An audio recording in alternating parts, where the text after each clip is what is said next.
39, Mr. Slow. It really is a pantomime.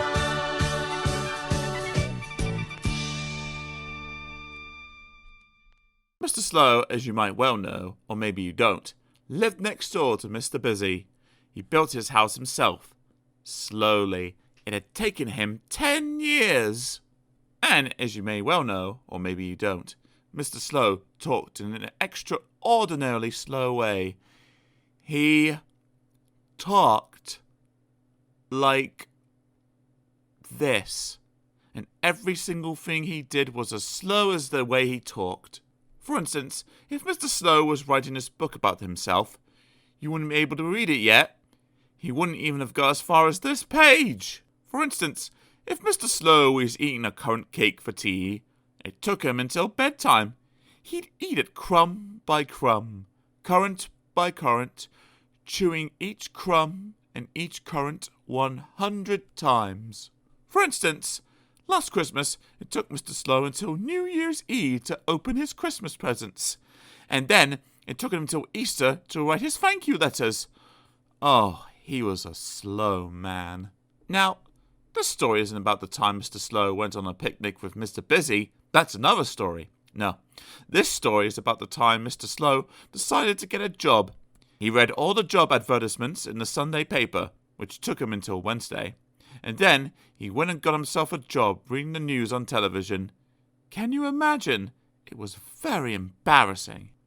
Good evening, said Mr. Slow.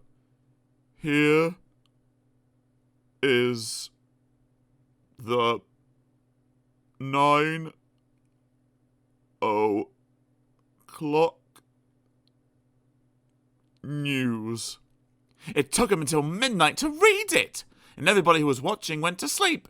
So, that job wasn't very good, was it? Then, Mr. Slow got himself a job as a taxi driver. Take me to the railway station, cried Mr. Uppity as he leapt into his taxi. I have a train to catch at 3 o'clock. Right. Ho, said Mr. Slow, and set off at 1 mile an hour, and arrived at the station at 4 o'clock.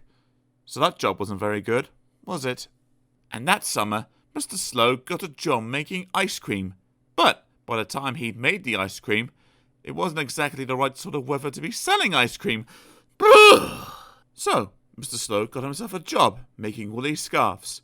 But by the time he'd finished making the scarves, it wasn't exactly the right sort of weather to be selling scarves.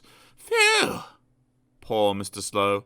He went around to ask the other Mr. Men what he should do. Be a racing driver, suggested Mr. Silly. Can you imagine? No. Be an engine driver, suggested Mr. Funny. Can you imagine? No. Be a speedboat driver, suggested Mr. Tickle. Can you imagine?